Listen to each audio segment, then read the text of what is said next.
presentar al profesor Pedro Luis del Vasco Acarita, ingeniero, investigador y profesor de nuestra universidad, cuya trayectoria ha dejado una huella significativa en la academia. El profesor Pedro del Vasco es un destacado académico en el ámbito de la ingeniería metalúrgica, con una sólida trayectoria dedicada a la docencia, a la investigación y el desarrollo de procesos sustentables. Ingeniero de materiales con opción en metalurgia por la Universidad Simón Bolívar en Caracas, Venezuela, obtuvo posteriormente el título de magíster en ingeniería de materiales en la misma institución y el grado de doctor en ciencia y tecnología de materiales por la Universidad Complutense de Madrid, España. En su carrera docente ha formado a más de 40 estudiantes de pregrado y dirigido tesis de maestría y doctorado, contribuyendo al desarrollo del talento humano en el campo de la ingeniería. Hasta febrero de 2015 se desempeñó como profesor asociado en el Departamento de Ciencia de los Materiales de la Universidad Simón Bolívar.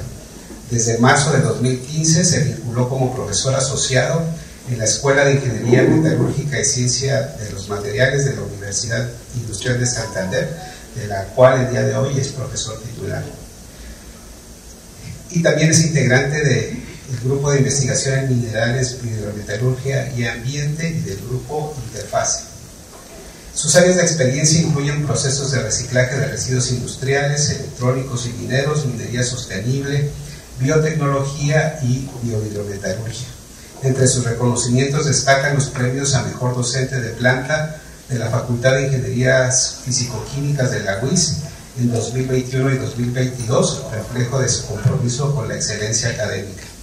Hoy nos acompaña para impartir la charla titulada De paseo por los jardines del metal, en la que explorará las fascinantes interacciones entre las plantas y los metales, destacando las oportunidades que estas relaciones ofrecen a la ingeniería metalúrgica y ambiental, con un enfoque enriquecido por elementos mitológicos. Recibamos con un fuerte aplauso al profesor Pedro del Vasco.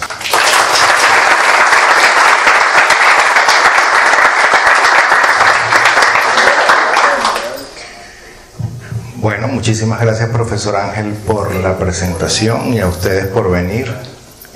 Veo que han llenado la sala, cosa que, aparte de emocionarme, significa que soy muy bueno coaccionando gente para que vengan obligados a las charlas. Bueno, el día de hoy vamos a dar esa charla que mencionó Ángel sobre cómo son esas interacciones entre las plantas y los metales. He tenido a bien titularla de esa forma porque pretendo que la charla sea de una manera u otra un paseo. Un paseo no solamente por nuestra imaginación, sino también un paseo por algunos lugares geográficos bien establecidos y también un paseo por nuevos temas que probablemente nosotros ni nos hemos planteado que existen. Bueno, yo voy a empezar la charla hablando de la cultura vikinga. ¿Por qué? No lo sé. Creo que las lecturas me llevaron hasta allá. Yo en particular me parece muy interesante desde el punto de vista cinematográfico. No sé si algunos de ustedes han visto series o películas que tienen que ver con los vikingos. ¿Sí? ¿Sí? A mí en particular me gustan mucho la de History Channel. ¿Esa es la que ustedes han visto o no? ¿No?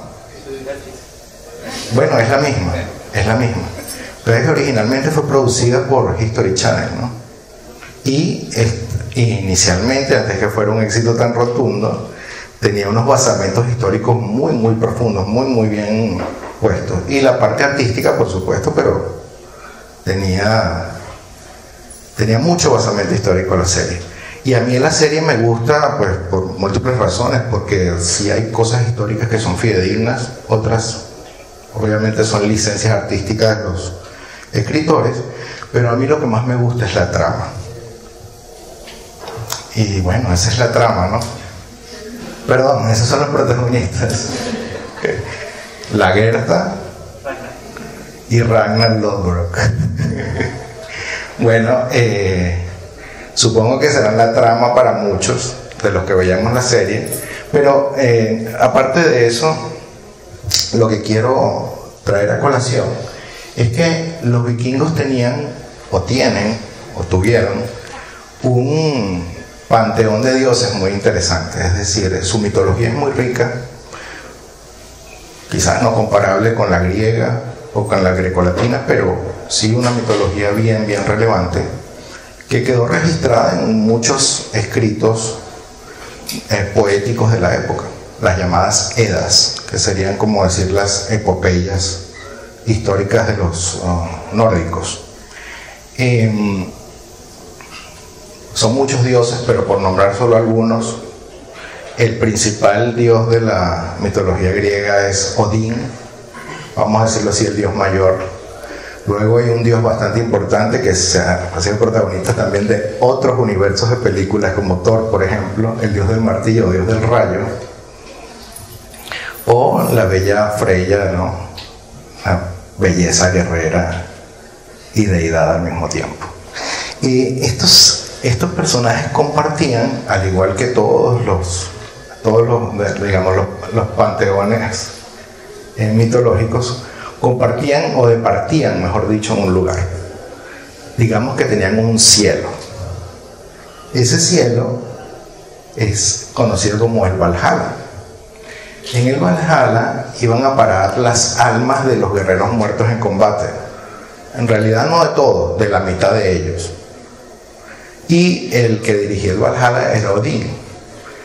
Se visualiza dentro de era un palacio con muchas paredes, con muchos cuartos, etcétera, pero tenía un salón principal donde se ofrecían las principales, las fiestas mayores, los festines, pongámoslo así. Así como podemos ver en esta evocativa imagen, allí estaban esos guerreros muertos en combate y otros dioses bebiendo aguamiel en copas con forma de cuerno, ¿no? Y veíamos ahí a Odín dirigiendo el festín, más o menos como se veía en la serie, que eran las reuniones comunitarias de estos lugares. Bueno, una de estas edas que yo les mencionaba, esta es una hoja, un extracto de esa hoja donde se ve allí a los dioses y esos mensajeros en forma de cuervos, ¿no? Es la Edda prosaica. En esa Edda, que no era un libro histórico propiamente dicho, era más bien una especie de manual de poesía. Se utilizaba o se escribió para entrenar a los poetas que tenían que contar las epopeyas vikingas. En uno de esos libros se menciona que el Valhalla, su techo estaba protegido por un árbol con hojas de oro. Ese árbol con hojas de oro es el Glasir. Y voy a hablar un poquito del tema porque es bastante evocativo para efectos de esta charla. Era un árbol que cubría todo el techo del Valhalla y lo protegía. Pero tenía una particularidad. Sus hojas eran de oro rojo. Aquí dice literalmente así. Yo me imagino que el poeta lo que quería significar es cuando el oro está aleado con cobre. Ustedes saben que cuando se fabrica una aleación de oro con cobre, pudiera ser oro de 10, 12 quilates. Si el principal aleante es cobre, el oro tiende a ser rojizo, ¿vale? Entonces yo presupongo que eso de oro rojo viene de allí. En cualquier caso, era un árbol que protegía sus hojas protegían al techo y caían sobre el techo. Los poetas de ese entonces decían que era el árbol más bello entre dioses y hombres.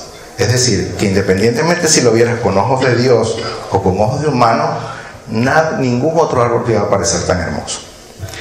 Se refieren a él como que las hojas tenían forma de punta. Supongo yo que sería porque quizás era una conífera o algún tipo de pino cuyas hojas tienen esa forma de aguja, ¿no? Lo cierto del caso es que esas hojas al caer sobre el techo hacían que el palacio brillara, su techo brillara como si fuera oro. Ahora, el cuento viene a que luego de estudiar mucho para dar una introducción a la charla, a ver qué mitología registraba árboles metálicos, esa fue la única que encontré. Debe haber alguna otra, no lo sé, pero esta fue la única que encontré. Y por eso lo utilizo como algo evocativo para iniciar la conversación. Si yo ahora no camino por esos jardines mitológicos, sino por los jardines de la UIS, me voy a encontrar ese árbol en algún lugar del bosque. Literalmente el bosque me refiero, de esa parte de la universidad que llaman el bosque. Eso es un sauce. Su nombre científico, perdón, un eucalipto. Su nombre científico es Eucalyptus saliña, ¿vale? Y tiene la particularidad que sus hojas también son como alargadas, como si fueran unas espinas. No tanto como las del pino, pero sí algo similar como se puede ver acá. Ese es un detalle del tronco del árbol que está en los jardines de la UIS. Es un árbol de gran porte. Debe estar, ese ejemplar en particular debe tener más de 20 metros de altura, aunque los sauces pueden llegar incluso a 30, 40 o 50 metros de altura. Son, de hecho, el segundo tipo de árbol más alto del planeta, son los eucaliptos. Bueno, ¿y cómo es eso que yo salto del glaciar al eucalipto? Bueno, el eucalipto, como ustedes probablemente sepan, es un árbol de origen australiano. Existe en todo el mundo porque lo han llevado, pero él es originario de Australia. Y hay muchísimas especies de eucaliptos en Australia. Son árboles muy resistentes a la sequía, son árboles cuya madera es supremamente dura, o sea que tiene bastantes aplicaciones. También sirve para obtener a partir de esa madera fibras para hacer papel. Tiene muchísimos usos industriales. Entonces, resulta que en Australia, donde hay tantos eucaliptos, pero también hay tantos yacimientos de minerales, en el año 2013 se publicó este artículo en la revista Nature Communications, donde decían que hemos encontrado partículas de oro naturales en las hojas de los sauces y nos parece relevante para hacer exploración de depósitos de oro que han quedado enterrados. Eso es lo que dice el artículo. O sea que el glaciar sí, como que sí termina existiendo, ¿no? Si hay un árbol de oro en algún lugar, al menos en Australia, ¿no? Ahora, esto no es tan así. Ya vamos a ver a qué se refieren con que hayan encontrado oro en las hojas de los eucaliptos. Bueno, ese es el corte del yacimiento de oro que estas personas estudiaron. Bueno, estos científicos, esto lo que está es el corte, digamos, de cómo es el yacimiento geológico, distintos tipos de roca, cada color representa un tipo de roca distinta, y en particular en esta zona, como pueden ver, aquí hay un ascenso de una veta de minerales, y luego se convierte en una especie de placer de materiales arcillosos y arenas. Sobre esa planicie, vamos a decirlo así, es donde se encuentran los eucaliptos. Y el yacimiento de oro, propiamente dicho, está en esta región donde están estos puntos rojos.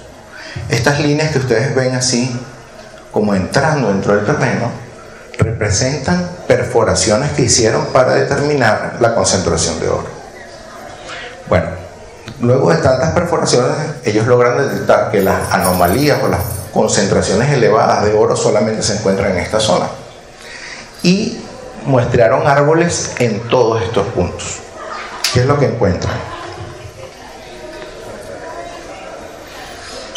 Vamos a ver esta gráfica que está acá. Esta es la zona del yacimiento. Lo que encuentran es que en el suelo de esa zona, justo encima del yacimiento, hay una anomalía química de oro. Hay unas concentraciones de oro que superan la concentración basal que tiene todo el terreno que ellos muestraron.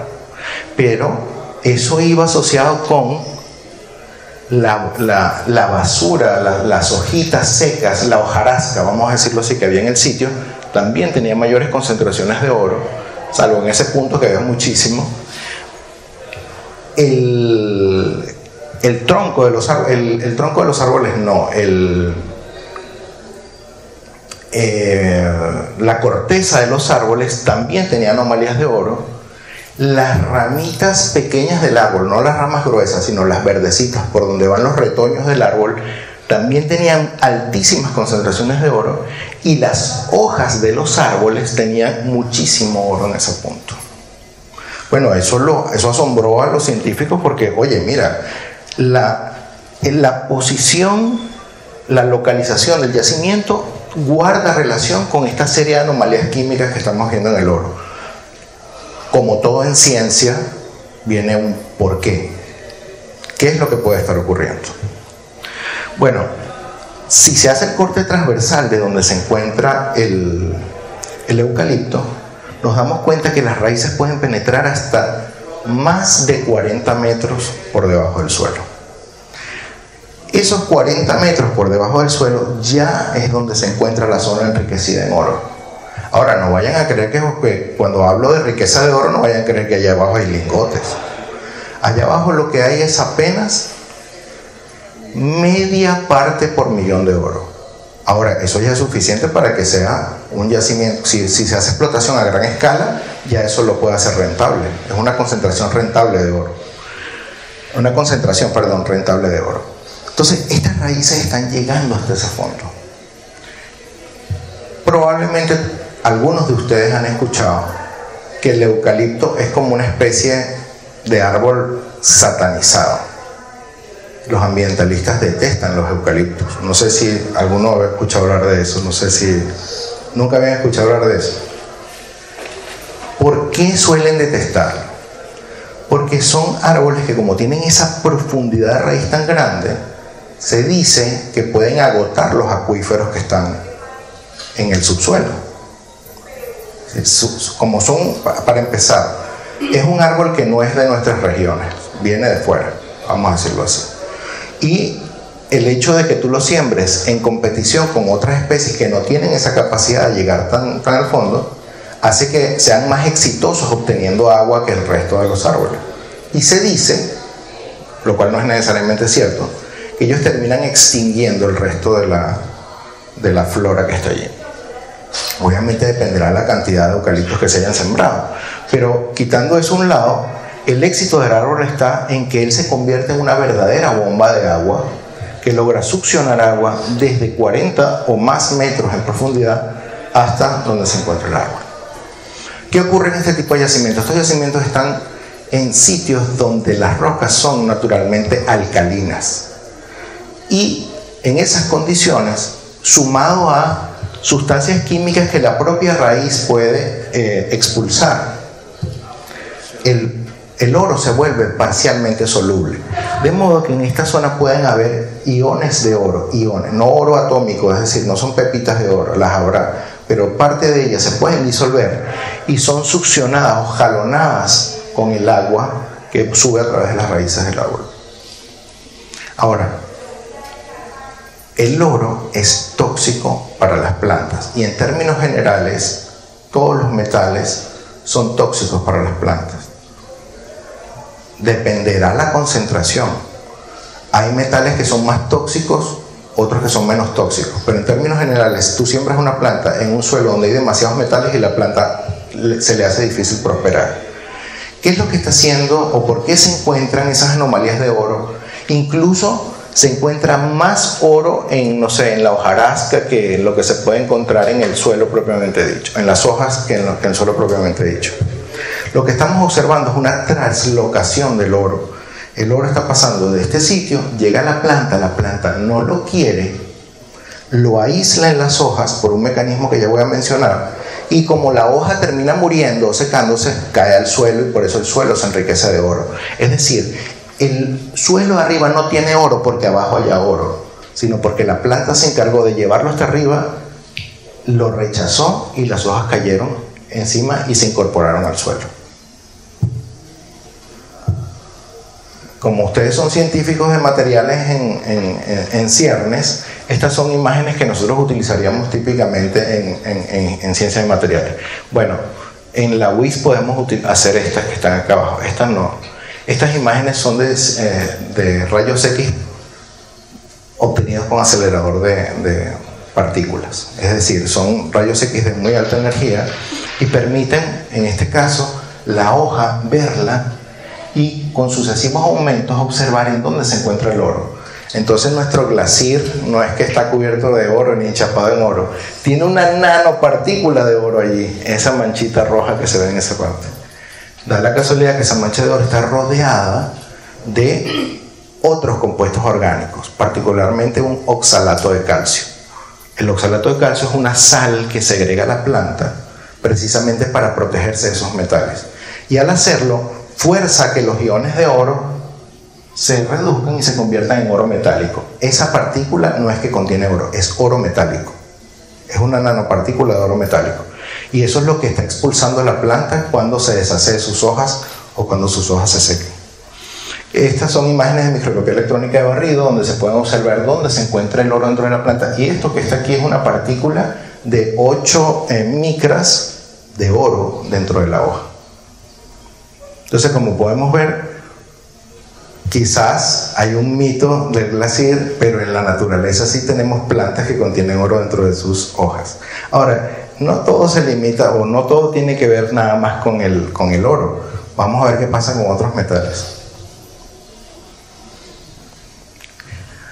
Ese principio que nosotros acabamos de ver, en el cual una planta que tenga raíces suficientemente profundas y que sea capaz de jalonar agua hasta arriba y tras cambiar de posición esos metales, constituye la base de lo que se conoce como bioprospección o también geobotánica. Los geólogos, cuando tienen que ubicar donde hay yacimientos, no andan perforando huecos en cualquier parte de la tierra. Antes tienen que tener indicios de que hay un yacimiento. Esos indicios pueden venir de múltiples formas. Por ejemplo, un indicio de petróleo, por ejemplo, sería que un río tenga un fuerte olor a azufre. Entonces eso ya es indicativo, oye, aquí hay una anomalía de azufre, probablemente es que allá abajo haya hidrocarburos. Bueno, como vimos ahorita, esos bosques de eucaliptos, cuyas hojas se acumulan aquí en el sotobosque, pueden generar aumentos extraños en la concentración de oro que pueden utilizarse como indicio de que hay algo más allá abajo, hay algo por lo menos 40 metros más abajo.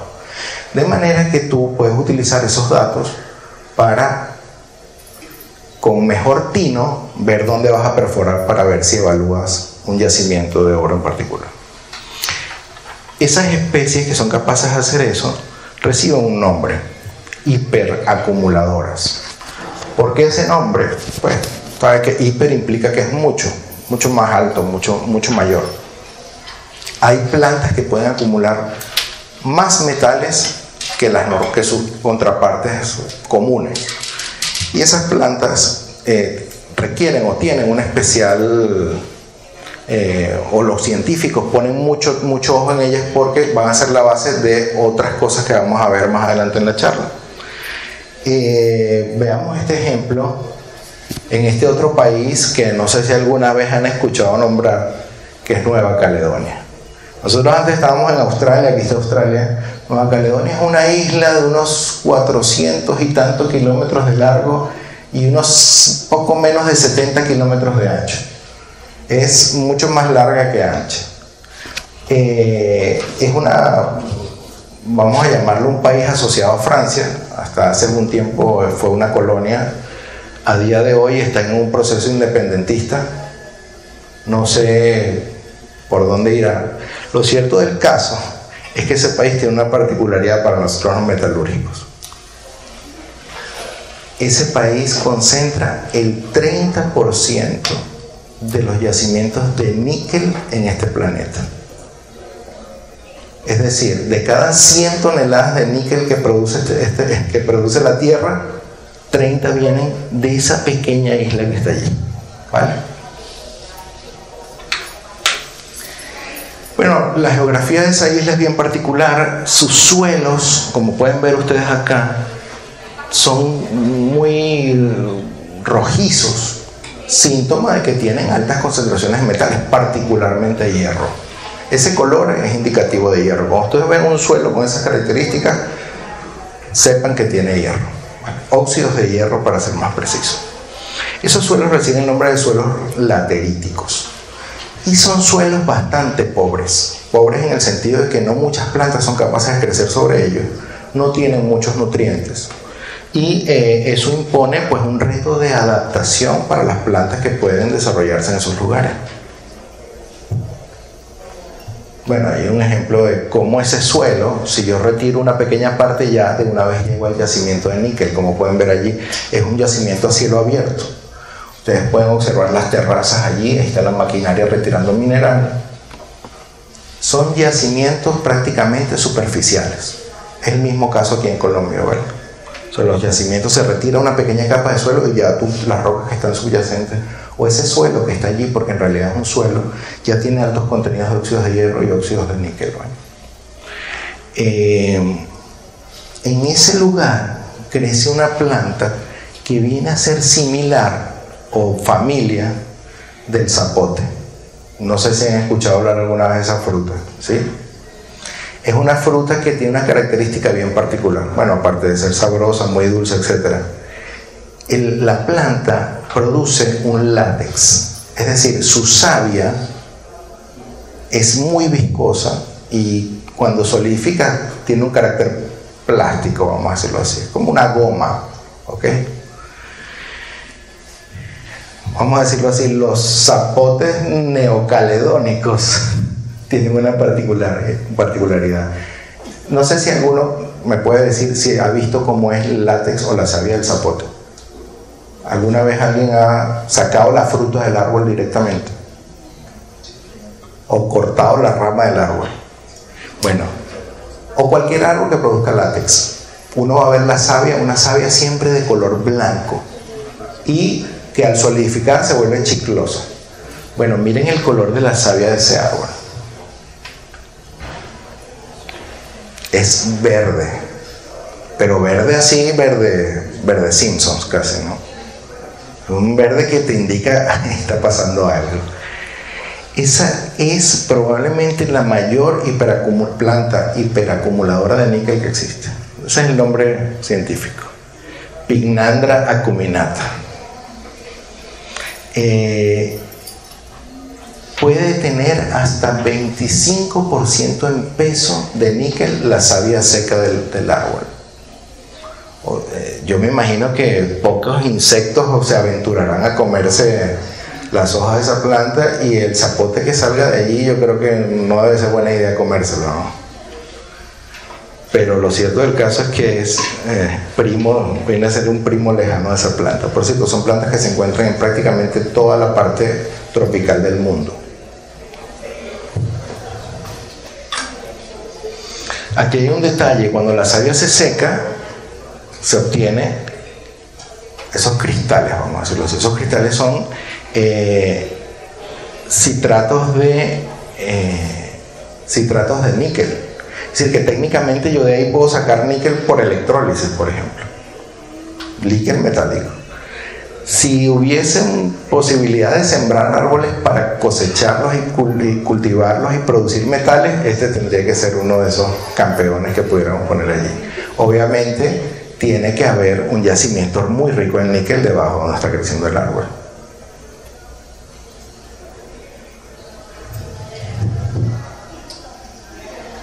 Bueno, eso nos lleva a otro concepto, que es la fitominería, también llamada agrominería. Es decir, el cultivo de plantas para que las raíces de estas plantas extraigan los metales y los concentren dentro del cuerpo de la planta. El caso del oro en los eucaliptos era anecdótico.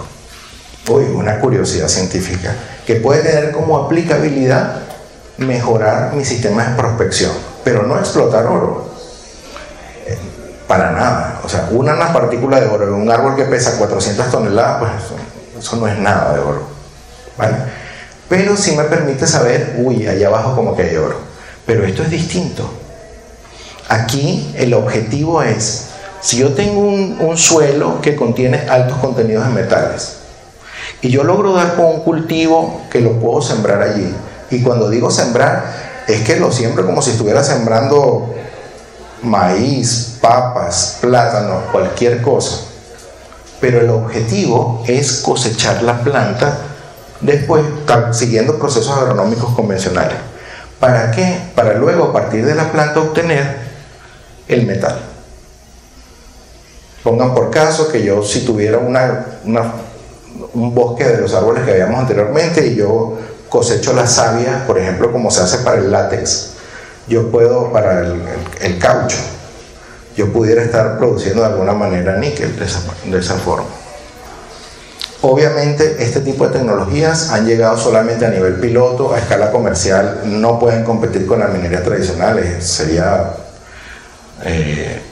tonto decirlo de otra manera, pero que sepan que la posibilidad técnica existe. Hay un montón de patentes en esta área que, por cierto, como no lograron ser comerciales, se vencieron alrededor de 2015, con lo cual ese conocimiento está de libre acceso, ¿no? ¿Cómo sería la extracción de los metales? La pregunta es decir, ¿cómo paso yo de la cosecha al metal? Eso es un paso crítico y una manera de hacerlo, no necesariamente la única, consiste en, me adelanto un poco, en utilizar la biomasa que tú cosechas del sistema agrícola para producir energía.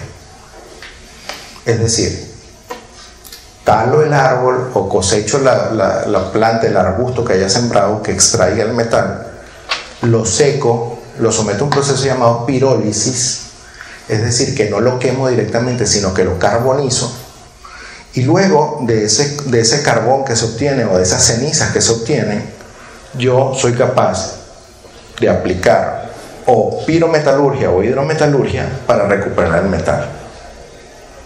Aquí tienen un diagrama de flujo donde ustedes pueden ver que la biomasa se prepara, va a un sistema de combustión. En este caso el objetivo es generar electricidad. Un sistema de combustión, con el calor que se genera vapor que mueve una turbina, pero luego yo de las cenizas soy capaz de extraer el metal. Puede ser que el metal vaya a las cenizas del proceso o puede ser que el metal se vaporice. Es el caso, por ejemplo, de metales como el zinc. Entonces yo tengo que hacer la extracción metalúrgica o bien lixiviando o haciendo algún tipo de fusión de la ceniza o condensando los vapores que salen de la combustión. Ahí tienen más o menos el poder calorífico que tienen distintas plantas hiperacumuladoras de níquel. Por poner el caso de este arbusto que está acá, él puede tener concentraciones del orden de 0.1% de níquel. Quizás para que se hagan una idea del orden de magnitud, una mena de níquel, es decir, una roca que se utiliza para producir níquel, debe tener del orden de 2.5% de níquel, ¿vale? En su composición. Aquí hay otra planta que tiene 0.5, que puede llegar a tener 0.5% de níquel, y esta que puede tener 1.2% de níquel. Puede parecer poco, pero ustedes imagínenselo en un sistema de siembra, es decir, yo cultivo, cosecho, cultivo, cosecho, cultivo, cosecho, y haciendo ese manejo de la tierra, yo puedo recuperar mucha cantidad de metal. Y este es el poder calorífico máximo que tiene cada una de esas plantas. Vean que ronda los 17 megajoules de energía por kilogramo. De nuevo, para que se hagan una idea, si tú quisieras quemar madera, la madera está del orden de 22 más o menos. Si quisieras quemar carbón, el carbón varía entre 20 y 30, ese número. Es decir que sustancias energéticas, estas plantas tienen aproximadamente la mitad de la capacidad del poder calorífico que tienen esos combustibles. Entonces el objetivo necesariamente pasaría porque yo siga un ciclo, un marco lógico como este que está acá, pero ya lo expliqué, pero lo repito brevemente. Yo siembro la planta espero a que la planta crezca, la cosecho, la quemo, hago metalurgia extractiva sobre las cenizas, luego chequeo si la concentración de metal en el suelo cambió, es decir, disminuyó o no. Si no disminuyó, yo puedo hacer otro ciclo de siembra y seguir cerrando el ciclo. ¿Me explico? Hasta que se agote. Así como cuando yo saco mineral hasta que se agotó la roca, yo voy a estar haciendo biominería en el suelo hasta que el suelo ya no sea capaz de entregarme más metal valioso. Estos son lugares donde distintos tipos de plantas se han evaluado y donde existe el potencial para hacer la agrominería, como lo acabo de explicar, principalmente en la región del sur del Mediterráneo, que hay muchos yacimientos de níquel también. Estos lugares tienen en común que sus suelos son lateritas, ¿vale? Los suelos de estos lugares son lateritas. Y en ambos lugares hay cultivos extensivos. En el sur del Mediterráneo los cultivos son de olivas, ¿vale? Aceitunas. Y en esta parte del sudeste asiático, bueno, no, esto no es el sudeste asiático, esto sería la región de Indonesia. En esa región el cultivo mayoritario es la palma aceitera, la palma de aceite, ¿vale? Pues son suelos planos donde estos investigadores que estudiaron todas estas especies nos indican que entre donde yo estoy sembrando esos cultivos, yo puedo sembrar estas otras plantas con fines energéticos para recuperar luego metales a partir de las cenizas. Es decir, combinar agricultura con minería. Bueno, y el paseo ahora nos trae a la entrada de nuestro edificio, ¿no? Quienes nos acompañaron el semestre pasado, y bueno, y agradezco al profesor Ángel aquí en público por la fotografía tan hermosa que puso en las redes sociales de la escuela. Quienes nos acompañaron en el último trimestre del semestre del año pasado, quizás notaron que alrededor de nuestro edificio sembraron unos girasoles, ¿no? El girasol, o Helianthus anus, que es su nombre científico, tiene mucho que venirnos a decir en este paseo por los jardines del metal. Y quizás su historia sea un poco o venga asociada con algo que es en sí mismo triste. Vámonos ahora en el paseo hasta Ucrania. En el año 86, seguramente todos vieron también la serie de Netflix, ocurrió una catástrofe ambiental dramática, que fue la explosión de la central nuclear de Chernóbil. No toda la central estalló, solamente el reactor número 4, solamente un reactor, y puso en vilo a toda Europa, ¿no? Bueno, esa explosión generó una nube de polvo radioactivo, ¿vale? Esa nube de polvo radioactivo, principalmente el grafito que se utilizaba como elemento moderador allí dentro del reactor, ¿no? Se esparció, y el primer lugar donde cayó fue en el bosque que estaba al lado de la planta. El bosque de inmediato se puso rojo y permaneció así por un buen tiempo. Fue el daño celular que causó la radiación sobre los pinos que estaban en esa zona. Esa zona era un problema porque el temor que había era que al haberse secado se incendiara, y obviamente no va a ser lo mismo en dispersión. Si la explosión dispersó un montón de polvo radioactivo, imagínense cuánto polvo radioactivo va a generar un bosque quemándose. O sea, el humo lo que va a transportar es ese montón de partículas llenas de radiación. Entonces lo que hicieron fue cortar el bosque y enterrarlo. Lo cortaron completamente y lo enterraron. Y sembraron arbolitos nuevos encima, y bueno, igual en esa zona los humanos no podemos entrar.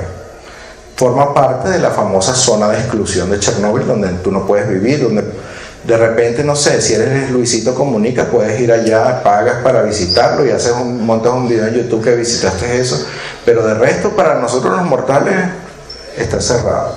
Tienes que pagar el tour y hacer el curso de seguridad nuclear y protegerte con un montón de trajes para poderte meter allí. Por cierto, a pesar de que fue un desastre ambiental en toda regla, es el único lugar del mundo donde la naturaleza se ha regenerado de una manera que los científicos no dan crédito. volvieron los lobos, volvieron los caballos salvajes, volvieron los venados, volvieron... por el mero hecho de que nosotros nos fuimos de esa vaina. Hay una serie muy buena que se llama El Mundo Sin Humanos, se transmitía hace unos 15 años en Discovery Channel también, que habla precisamente de este tema. Pero bueno, no vengo a eso, vengo a qué pasó en esos terrenos llenos de contaminación radiactiva. Para buena suerte, bueno, no sé si buena suerte, unos pocos años o alrededor de esa época, unos científicos norteamericanos habían hecho experimentos con cultivos hidropónicos de girasoles y habían descubierto que era capaz de eliminar el uranio en el agua. Ellos determinaron hasta un 94% de eliminación de uranio en agua.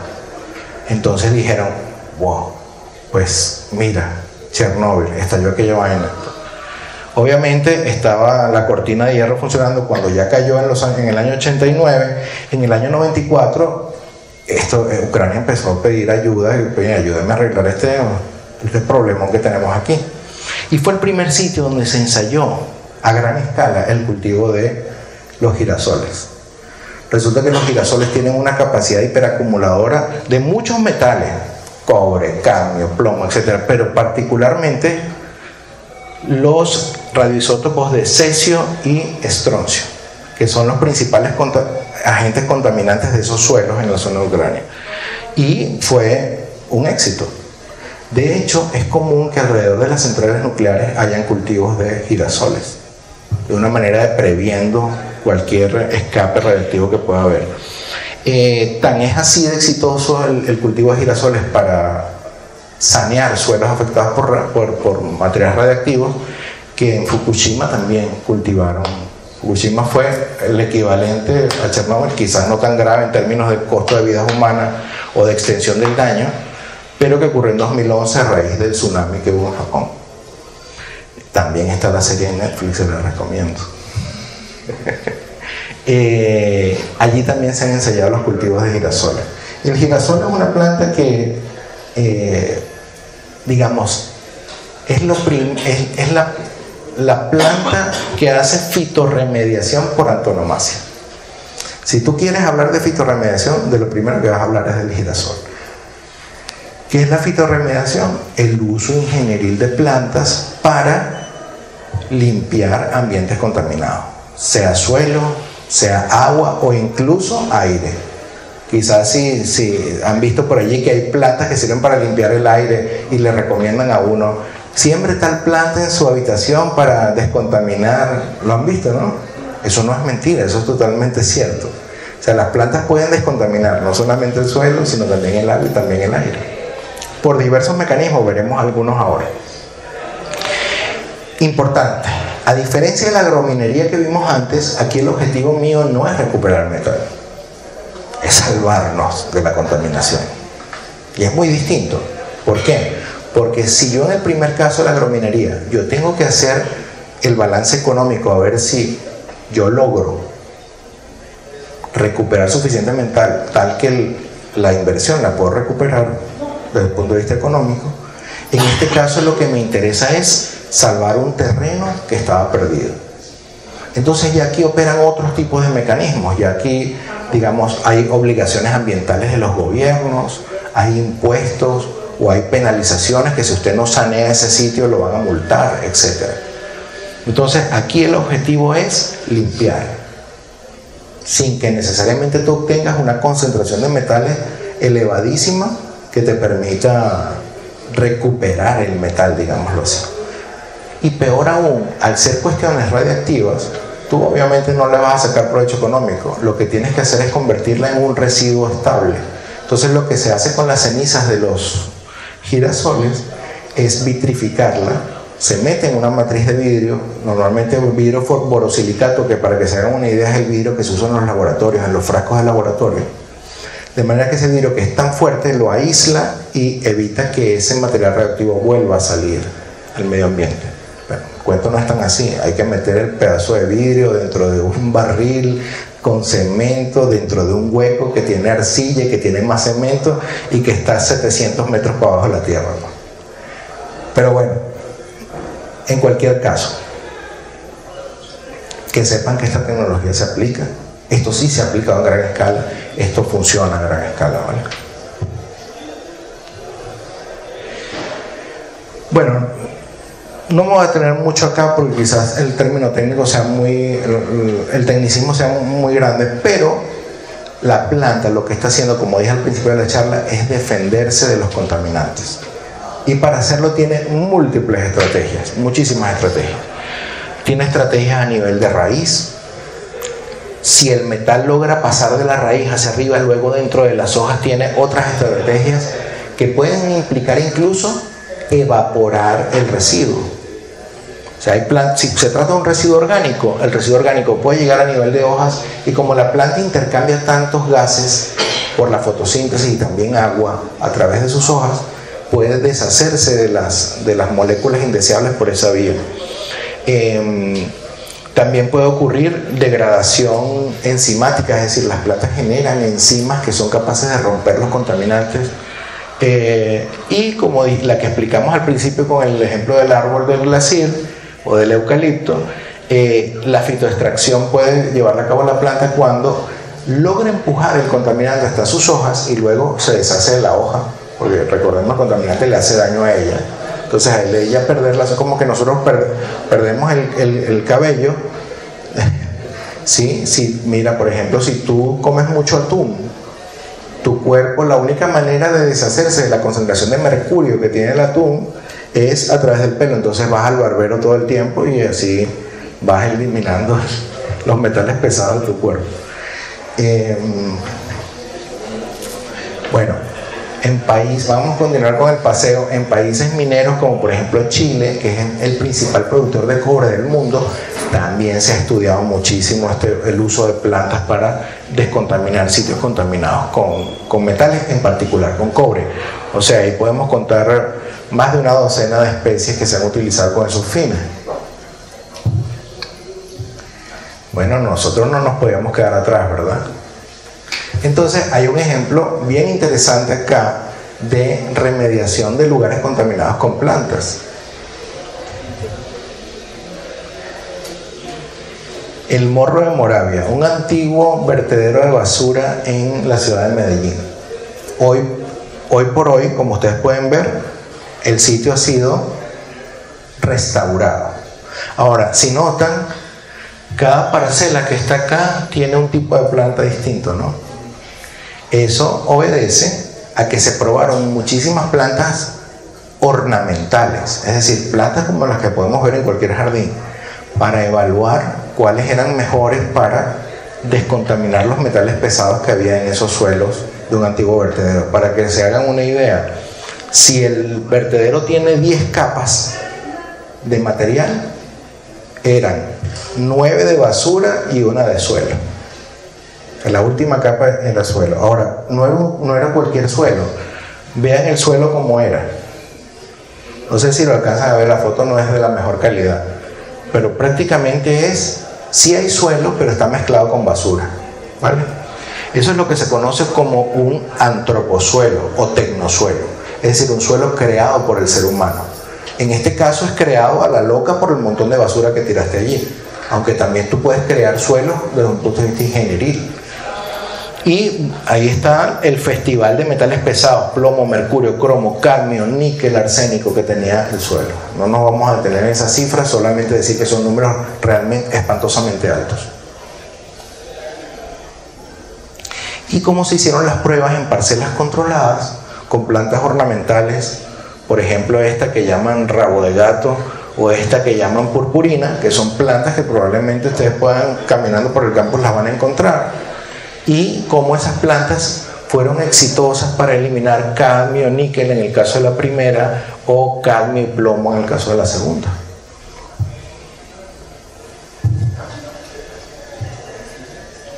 Y para ir cerrando, no es que solamente me voy a encargar del suelo, yo también puedo tratar el agua utilizando plantas. Y eso nos lleva a una tecnología bien conocida, que es que es la tecnología de los humedales artificiales, es decir, la construcción de cuerpos de agua enriquecidos con plantas y con otros seres vivos, como por ejemplo bacterias, con el fin de descontaminar un agua contaminada.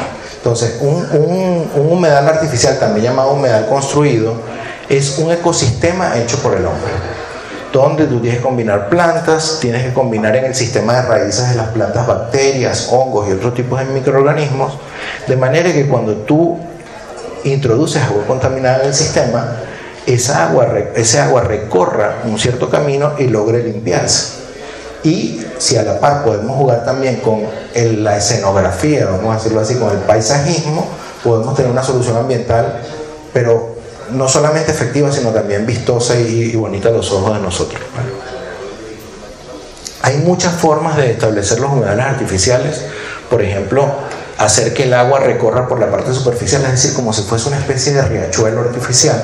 Pero yo también puedo hacer humedales donde no veo el agua, porque el agua está por debajo del nivel del sistema. En este caso en particular, el agua se hace circular por un lecho de grava o de piedras y uno no la ve, pero el agua sí está en contacto con las raíces de esas plantas que son hiperacumuladoras.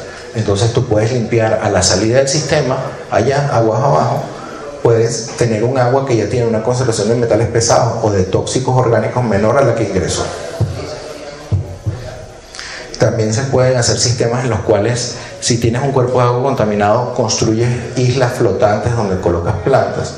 Esas plantas tienen la particularidad que generan un sistema de raíces donde crecen microorganismos y forman lo que se conoce como biopelículas o biofilms, y esos biofilms sirven para retener los contaminantes, particularmente metales pesados u otros tipos de contaminantes que haya en el sitio, o disminuir la carga orgánica del agua, ¿no? Para tratar de oxigenarla más y podamos tener pececitos y patos y cosas que embellezcan el lugar. Bueno, yo creo que para finalizar, dejarlos con la idea de que a veces nosotros andamos caminando por allí y no estamos conscientes de todos los fenómenos naturales que ocurren a nuestro alrededor, ¿no? Entonces, que esta charla se convierta quizás en una invitación de que el mundo natural que nos rodea sí puede tener un trasfondo técnico que nosotros podemos utilizar dentro de nuestra disciplina, que en particular es la ingeniería metalúrgica, y que, bueno, llamado de atención para todos hacia los objetivos del desarrollo sostenible y que todos nos volvamos un poquito cada vez más sustentables. Muchísimas gracias por su atención.